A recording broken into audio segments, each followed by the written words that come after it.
The academy halls buzzed with excitement. Today was the final test for the young predators. Students from across the galaxy had come here to prove they deserved to be called true hunters. Instructor Zethkar stood 8 feet tall. His green scales caught the artificial light as he moved through the corridors. Sharp teeth filled his mouth when he smiled. The other teachers feared him. The students respected him. He had never seen a student fail his final test. Today would be no different. The test was simple.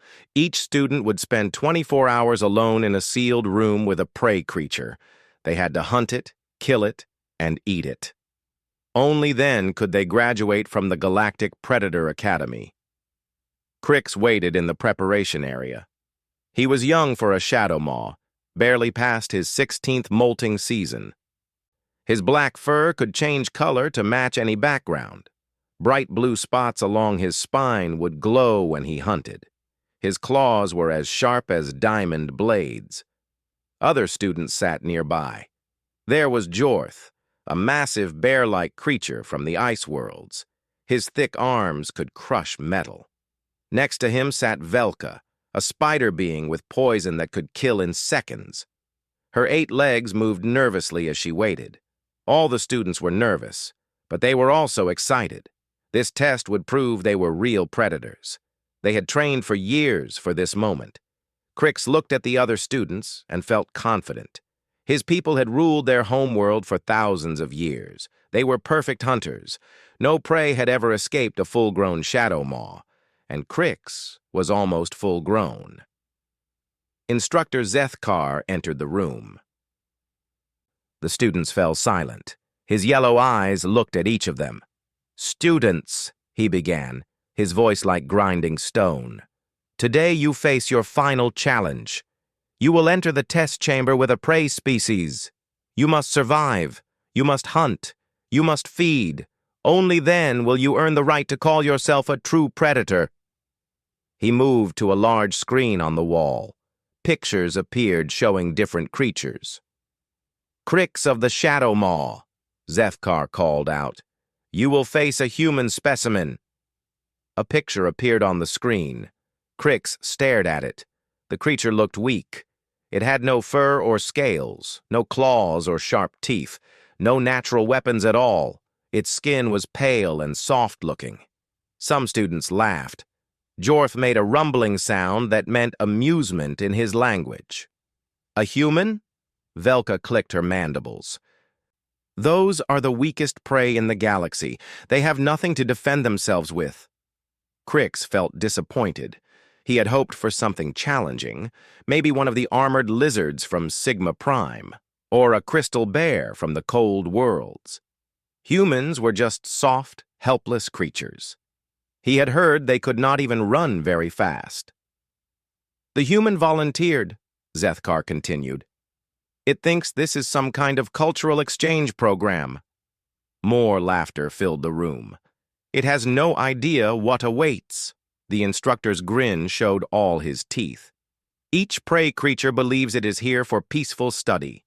They do not know they are about to become your meals." Crix stood up. His confidence returned. Even if this was easy, he would make it perfect. He would show everyone that shadow maws were the greatest hunters in the galaxy. "Follow me," Zethkar commanded. They walked through long corridors to the testing chambers.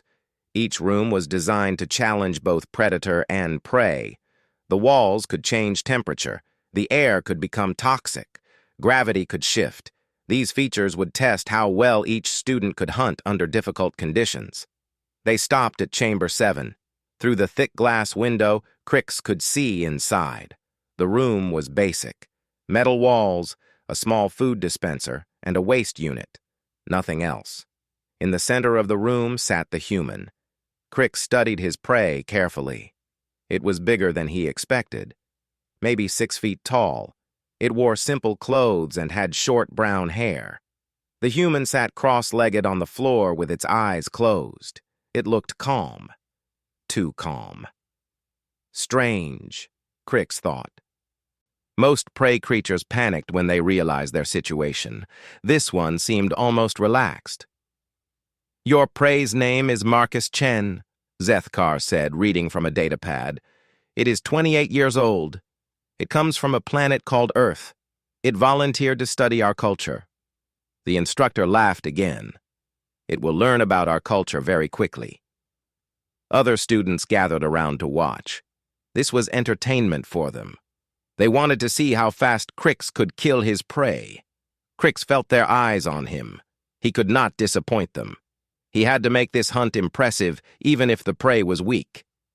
Remember, Zethkar said, you have 24 hours.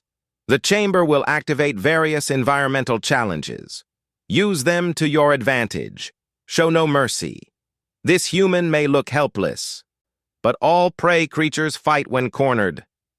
Crix nodded. He understood. Zethkar moved to the control panel. Are you ready, young Shadowmaw? I am ready, Crix replied. His hunting spots began to glow with anticipation. The instructor's massive hand pressed the activation button. The chamber door slid open. Begin, Zethkar commanded. Crix stepped into the chamber. Behind him, he heard the door seal shut with a heavy click. The sound echoed in the metal room. He was now locked in with his prey. The hunt had begun. The human opened its eyes and looked directly at him, and then it smiled. Crix stared at the human's smile. Something was wrong. Prey did not smile when they saw predators. They screamed, they ran, they begged. They did not sit calmly and smile. The human spoke. But the words that came from its mouth made Crix freeze in shock. Greetings, young hunter. May your claws stay sharp and your hunt bring honor to your pack. The human had spoken in perfect Shadowmaw language, not just the words, but the proper tones and growls that gave the words meaning. Crix had never heard any non-Shadowmaw speak their language so perfectly. Crix's camouflage activated automatically. His black fur shifted to match the metal walls behind him. This was a defensive reaction. He was confused, and confused predators made mistakes. How do you know our language? Crix asked. His voice came out higher than he wanted. He sounded young and uncertain. The human tilted its head. My name is Marcus. I studied your people for 2 years before coming here. Your language is beautiful. Very precise for describing hunts and territory. Marcus reached into a bag beside him and pulled out a wrapped package. Would you like to share some food? I brought extra. This was impossible. Crix's mind could not process what was happening. In all his training, in all the stories his elders told, prey never offered to share food with predators. Food sharing was sacred among Shadowmaws. Only family members shared food. You want to share food with me? Crix asked. Of course, Marcus replied. You look hungry and scared. Food helps with both. Scared. Crix's pride flared. I am not scared. I am a Shadowmaw. We fear nothing. My mistake, Marcus said gently. He unwrapped the package. A pleasant smell filled the air. It was meat, cooked in a way Crix had never smelled before. Would you like some anyway? The chamber's systems suddenly activated. The walls began to change color, cycling from silver to red to black. The air grew thicker and warmer. These were the environmental challenges Instructor Zethkar had mentioned. Crix felt his breathing become harder. The thick air was not good for his lungs. But Marcus seemed unaffected.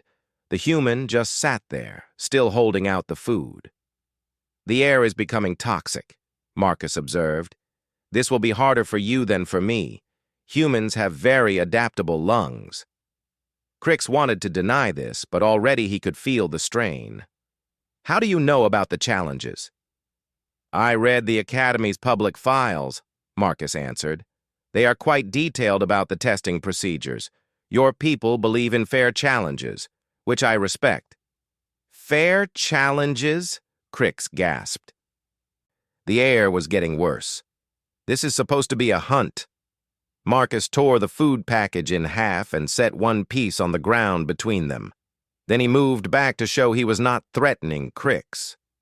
From what I understand, You are supposed to hunt me, Marcus said, but perhaps we could try something different. Different? Cooperation instead of hunting. Survival instead of killing. Crix's head spun. This was not how the test was supposed to go. But the toxic air was making him weak. He needed to think clearly, but breathing was becoming a struggle. "Why would you help me?" he asked. "Because you are just a child," Marcus said kindly. "Maybe 16, 17? On my world, we protect children. We do not hunt them. I am not a child. I am almost full-grown. In body, perhaps, but you are still learning, still growing. That makes you precious, not dangerous." The walls began to shift temperature now, first burning hot, then freezing cold. Crix's fur could handle some temperature change, but these extremes were painful. Marcus stood up and moved to a corner of the room. "The thermal changes will be worse in the center," he called out. "Corner positions offer more stable temperatures." Crix hesitated. Everything in his training said this was a trap. But the human's advice was correct. The corner was much more comfortable. "How do you know about thermal dynamics in metal chambers?" Crix asked. "I used to teach survival techniques," Marcus replied, "before I became a cultural researcher." "Teach? To who?" "Soldiers mostly, people who might be trapped in dangerous situations." Crix moved closer to the corner, but kept his distance from Marcus. The food smell was getting stronger. His stomach growled. He had not eaten since yesterday, preparing for the hunt. "The food is still there if you want it," Marcus said. "No tricks, no traps, just food." "Why did you volunteer for this program?" Crix asked. Marcus sat down and leaned against the wall. "I wanted to understand predator species better. On my world, we have many predators, but they are not intelligent like you.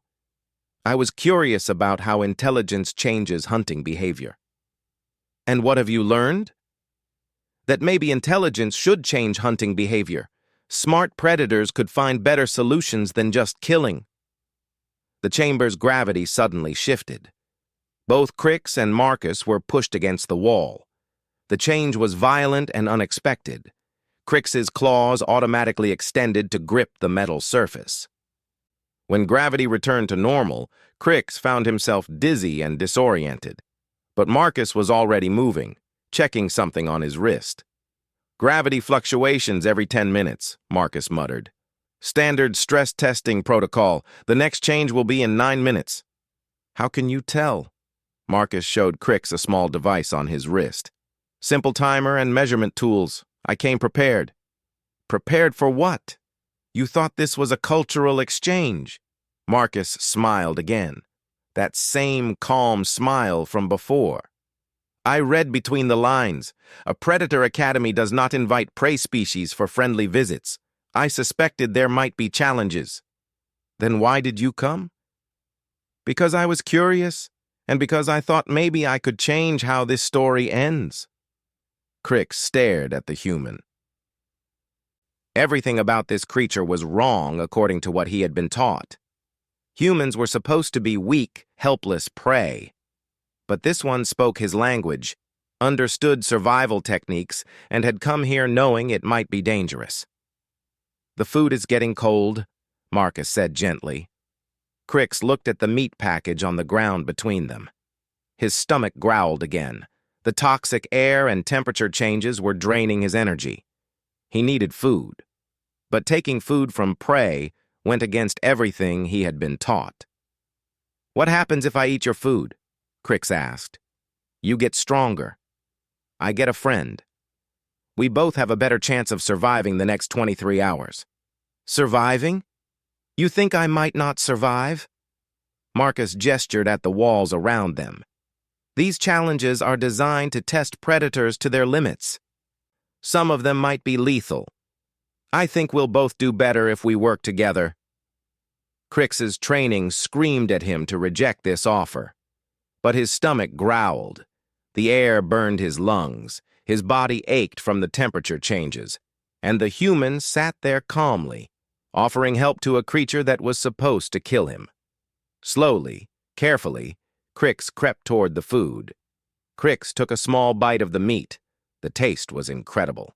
It was seasoned with spices he had never experienced before. The meat was tender and rich with protein his body desperately needed. "What kind of meat is this?" he asked between bites. "Synthesized protein with earth spices," Marcus replied. "I thought you might be hungry after your preparation rituals." "You know about our preparation rituals. I studied your culture extensively. Young shadow maws fast before their first major hunt to sharpen their senses." Crix stopped eating. This human knew more about shadow maw customs than some shadow maws did. "Why did you study us so carefully?" "Because understanding leads to respect, and respect leads to better relationships." Before Crix could ask more questions, the chamber shook violently. Warning lights began flashing on the walls. A harsh buzzing sound filled the air. "Environmental hazard level increasing," a mechanical voice announced. "Acid mist deployment in 30 seconds. Marcus immediately stood up and started examining the walls. His hands moved quickly over the metal surfaces, pressing and testing different areas. "What are you doing?" Crix asked. "Looking for maintenance panels," Marcus replied without stopping his search. "Every chamber has them. Safety regulations require emergency access points." "How do you know about safety regulations?" "I read the Academy's construction codes. They were in the public files." Marcus found what he was looking for and pressed hard on a section of wall. A small panel popped open. "Got it." Green mist began seeping from vents near the ceiling. The first wisps that touched the floor made a sizzling sound. The mist was acid strong enough to burn metal. Crix panicked. "We need to get out." "No," Marcus said calmly. He reached into the maintenance panel and pulled out several items. "We need to adapt." Marcus quickly began tearing strips of cloth from his shirt. He soaked them in water from his drinking container and handed half to Crix. "Wrap this around your nose and mouth," Marcus instructed. "Breathe only through the cloth. The water will neutralize the acid particles." "Will this work?" "For a while, long enough." Marcus was already wrapping his own makeshift mask. "Now help me with this." Marcus had pulled out what looked like a flexible tube from the maintenance panel. He was trying to connect it to the air recycling system. "Hold this steady," he told Crix. Crix grabbed the tube while Marcus worked with some kind of tool he had produced from his bag. The human's hands moved with precise confidence. He clearly knew exactly what he was doing. "There," Marcus said. Clean air began flowing through the tube. "Emergency oxygen line. We can take turns breathing clean air." The acid mist was getting thicker. Crix could feel it burning his eyes even through his mask. But the clean air from the tube made breathing possible. "Your turn," Marcus said, offering Crix the tube. "You first. You found it." "I can hold my breath longer. Human diving adaptations." Marcus pushed the tube toward Crix. "Trust me." Crix breathed the clean air gratefully. It tasted better than anything he had ever experienced. When he felt better, he passed the tube back to Marcus. They continued sharing the air tube as the mist grew thicker around them. Crix watched Marcus carefully. The human never seemed to panic. He just solved problems as they appeared. "How do you know how to do all this?" Crix asked during one of his turns with the clean air. "Training and experience," Marcus replied. "I have been in dangerous situations before."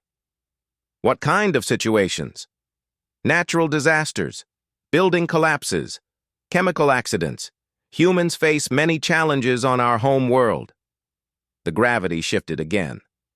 More violently this time. Both of them were thrown against the ceiling, then slammed back to the floor. Crix landed hard and felt something sharp pierce his left leg. Pain shot through his body. Dark blood flowed from a deep cut. A piece of metal from the wall had broken off and cut him. Marcus was beside him immediately. "Let me see." "No," Crix growled, his instincts taking over. "Stay away. You're bleeding badly. That cut needs treatment or you will lose too much blood." Crix tried to move away, but the pain made him dizzy. The acid mist and the blood loss were making him weak. Marcus did not try to grab him. Instead, he sat back and spoke in a calm voice. "Crix, I know your instincts tell you not to trust me, but I have medical training. I can help you." "Why would you help me?" "I am supposed to hunt you, because you are hurt, and because I do not want you to die." Marcus slowly reached into his bag and pulled out a small white kit. "Medical supplies. I brought them in case of accidents." "You brought medical supplies to your own hunt?" "I brought them because I care about not letting anyone get hurt unnecessarily."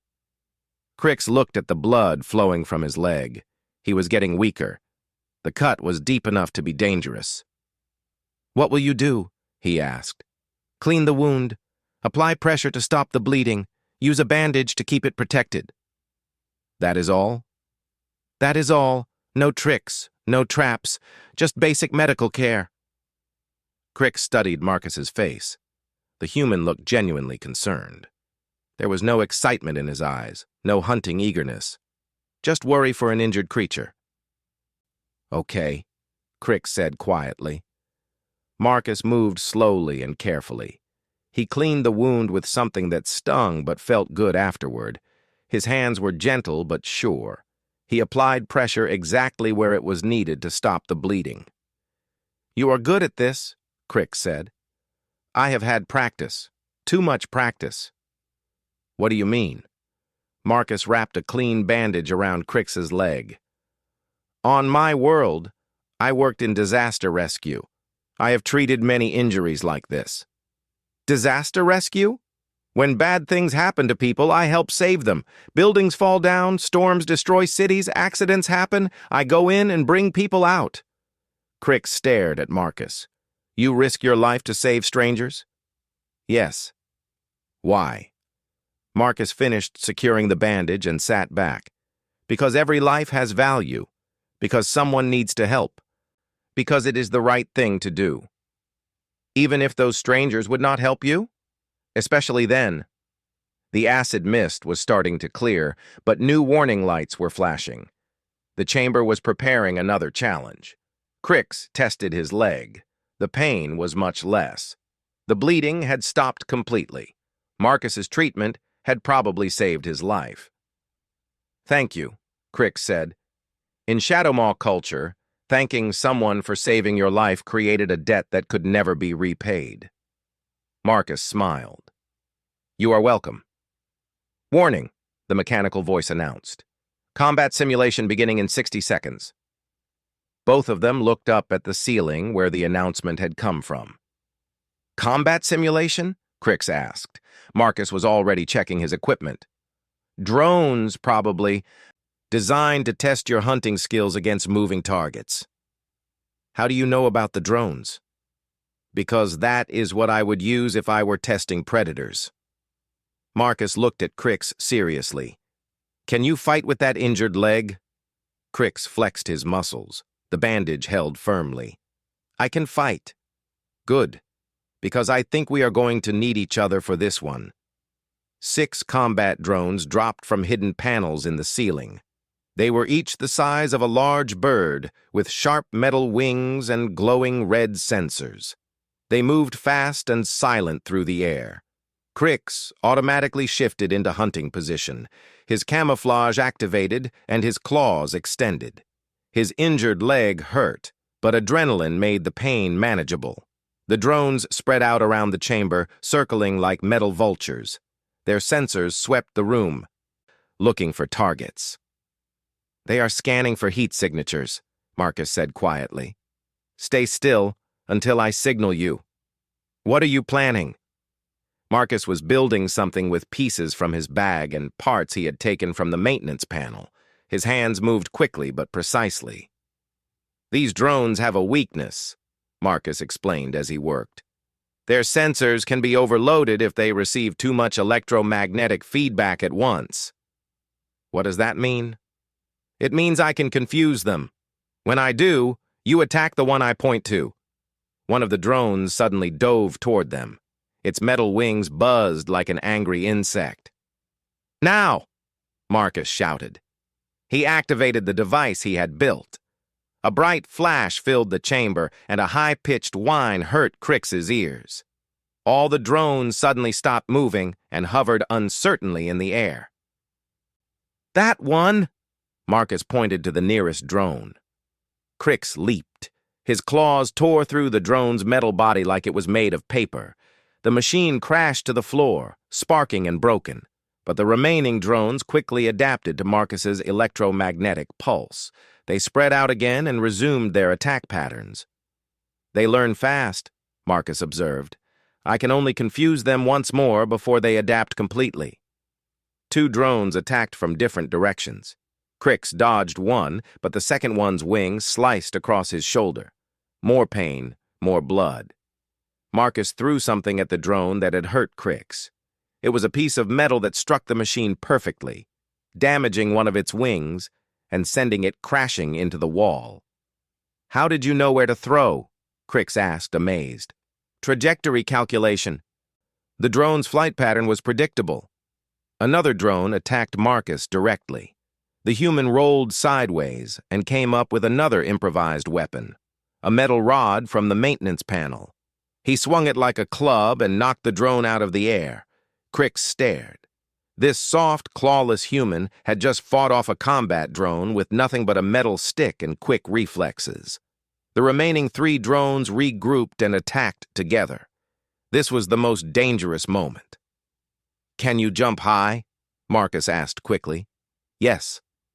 When I give the signal, jump as high as you can toward the left wall. Marcus activated his electromagnetic device again. The drones paused for just a moment. Now! Crix jumped. At the same moment, Marcus dove in the opposite direction. The three drones, confused by the electromagnetic pulse and the sudden movement, crashed into each other in the middle of the chamber. Crix landed on the left wall and used his claws to grip the metal surface. From this position, he could see all the remaining drones clearly. Perfect position, Marcus called out. Attack from above. They cannot track targets directly overhead. Crix leaped from the wall onto the tangled drones. His claws and teeth made quick work of the damaged machines. In seconds, all the drones were destroyed. The chamber fell silent, except for the sound of their breathing. Crix looked at the scattered pieces of the combat drones, then at Marcus. We did that together. Yes, we did. I have never fought beside another before. Shadowmaws always hunt alone. Marcus sat down against the wall and checked his equipment. How did it feel? Crix thought about the question. During the fight, he had not felt like a predator hunting prey. He had felt like something else entirely. It felt like we were pack mates, he said slowly. The words surprised him. Shadowmaws did not have pack mates. They had family, but only blood family. The concept of choosing a pack mate was alien to his culture. Pack mates, Marcus repeated. I like that. But you are not a Shadowmaw. You cannot be my pack mate. Why not? Crix had no answer for that. His culture said it was impossible, but his instincts were telling him something different. During the fight, he had felt a connection to Marcus that he had never experienced before. You saved my life, Crix said. Twice. You saved mine, too. That last drone would have gotten me if you had not attacked from above. But I am supposed to kill you. That is the test. Marcus looked at him seriously. What do you want to do? I do not know any more. Crix felt confused in a way he had never experienced. Everything he had been taught said that Marcus was prey. But Marcus fought like a warrior, thought like a strategist, and cared for others like family. Can I ask you something? Crix said. Of course. Why are humans not considered predators by the galaxy? Marcus laughed, but it was not a mean laugh. Because we do not usually hunt other intelligent species. But you could. You are smart enough. strong enough, fast enough. Yes, we could. But we choose not to. Why? Because we learned something that maybe other species have not learned yet. What is that? Marcus looked directly at Crix. We learned that making friends is more powerful than making enemies. Crix felt something strange in his chest. It was warm and strong, like pride, but different. It was the feeling he got when his mother praised him, or when his siblings played with him. It was the feeling of belonging somewhere. Marcus, he said slowly, I do not want to kill you. I know, and I do not want you to get in trouble for not killing me. What trouble? When this test ends, your instructors will expect to find my body. If they do not find it, they will know you failed the test. Crix had not thought about this. The test required him to kill and eat his prey. If Marcus was still alive, Instructor Zethkar would know Crix had failed. What will happen to you if I fail? Crix asked. I do not know. Probably nothing good. Then I have to kill you. Only if you want to. Crix stared at his new packmate. The human sat calmly, accepting whatever Crix decided. Marcus was not afraid. He was not angry. He just waited. There has to be another way, Crix said.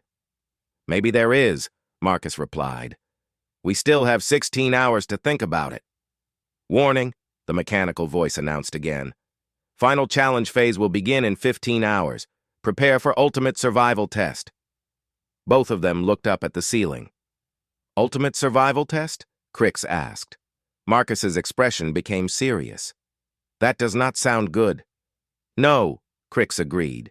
It does not. But as they settled down to rest and plan, Crix realized something important. Whatever the final challenge was, he would face it with his packmate beside him, and that made him feel stronger than he had ever felt before. The final 15 hours passed quickly. Marcus and Crix took turns sleeping while the other kept watch. They shared the remaining food equally.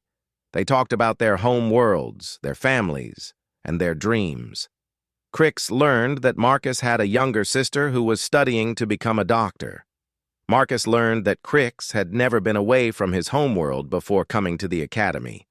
When the final challenge began, they were ready. The chamber walls suddenly disappeared. The room expanded into a massive space filled with obstacles, traps, and hazards. Automated systems activated everywhere, spinning blades, crushing walls, pools of acid, and jets of fire. Ultimate survival test initiated, the mechanical voice announced. Participants must reach the exit platform within 2 hours. Failure results in termination. At the far end of the vast chamber, a glowing platform marked the exit. Between them and safety lay dozens of deadly challenges. This is not a test for one predator, Marcus observed. This is designed to kill. Then we survive together, Crix said firmly. They moved as a team. When spinning blades blocked their path, Marcus calculated the timing, while Crix used his speed to dash through the gaps. When acid pools prevented progress, Crix's claws found handholds on the walls, while Marcus figured out safe routes. A crushing wall tried to squash them. Marcus spotted the emergency stop button hidden behind a panel. Crix's claws tore the panel open just in time. Fire jets erupted from the floor. Crix's heat-resistant fur protected them both as they crawled through the burning section together. With each challenge, they worked more smoothly as a team. Marcus's planning and Crix's physical abilities complemented each other perfectly. Neither could have survived alone. They reached the exit platform with 10 minutes to spare. As they caught their breath on the safe platform, Crix made a decision. Marcus, I know what I have to do. What? I have to tell Instructor Zethkar the truth. That might get both of us in serious trouble. Maybe. But lying about what happened would dishonor what we accomplished together. The platform lifted them back to the observation level where Instructor Zethkar and the other teachers waited. Through the windows, Crix could see other students watching. Instructor Zethkar looked at them with confusion. Both were alive. Both were uninjured except for Crix's bandaged leg. Both looked calm and confident. "Explain," Zethkar demanded. "We survived together," Crix said simply. "Survived? You were supposed to hunt. Where is the prey's body?" "Marcus is not prey," Crix replied. "He is my packmate." Shocked murmurs came from the watching students. The other instructors looked at each other in confusion. "Packmate?" Zethkar's voice was dangerous. "You were supposed to kill the human." "Yes, sir, but I learned something more important than killing." "What could be more important than a successful hunt?" Crix stood straighter. "I learned that some things are stronger than predators." "Nothing is stronger than predators." "Cooperation is stronger," Marcus said quietly. "Intelligence working together is stronger. Friendship is stronger." Zethkar turned his yellow eyes on Marcus. "You were supposed to be prey, weak, helpless." "I was never helpless," Marcus replied calmly. "I was just not interested in fighting." "Show them," Crix said. Marcus reached into his bag and pulled out a device. "This is a complete recording of everything that happened in the chamber, all 24 hours. He activated the device. Holographic images filled the air, showing their entire experience. The other students pressed closer to the windows to see. The recording showed Marcus speaking Shadowmaw perfectly. It showed him sharing food. It showed him saving Crix's life during the acid mist. It showed them fighting the combat drones together. It showed them conquering the ultimate survival test as partners. When the recording ended, the entire observation area was silent. "Impossible," Zethkar whispered. "Why is it impossible?" Marcus asked. "Because you thought humans were weak? We are not weak. We just prefer cooperation to conquest. But you have no claws, no fangs, no natural weapons." Marcus smiled. "We have something better. We have the ability to turn enemies into friends." One of the watching students, Jorth the Ice Bear, pressed against the window. "The human made a predator his packmate, by choice." Velka the spider being clicked her mandibles thoughtfully. "They fought together like they were born to it." Other students began talking excitedly. They had never seen anything like this before. Instructor Zethkar looked at the students, then at the recording, then at Marcus and Crix standing side by side. "This changes nothing," he said finally. "Crix failed his test. He did not kill his prey." "Then I request to retake the test," Crix said. "Retake it?" "With different prey. Give me something that actually wants to fight me." Zethkar's eyes narrowed. "What do you mean?" "Marcus never tried to hurt me. How can I prove my hunting skills against prey that does not fight back? Give me something dangerous, something that wants to kill me. Then I will show you what a Shadowmaw can do." The instructor considered this. It was actually a reasonable point. How could hunting ability be tested against non-violent prey? "And what will the human do during your new test?" "I will observe," Marcus said. "And maybe I will learn something about predator behavior." "You want to study us?" "I want to understand you, the same way Crix learned to understand me." Zethkar looked around at his fellow instructors. Some of them nodded slowly. Others looked uncertain. "There is precedent for retesting," one instructor said, "if the original test conditions were inadequate." "This is highly irregular," Zethkar muttered. "Sir," Crix said respectfully, "what we did in that chamber was not irregular. It was evolution." "Evolution? We found a new way to be strong. Not just predator strength, partner strength." Marcus stepped forward. "Instructor Zethkar, what if I made a proposal?" "What kind of proposal?" "Let me stay at the academy, not as prey. As a teacher." "Teacher? Of what?" "Cooperation techniques, survival strategies, cultural understanding, how to turn enemies into allies." The suggestion caused an uproar among the watching students. Some shouted approval, others argued against it. Zethkar raised his hand for silence.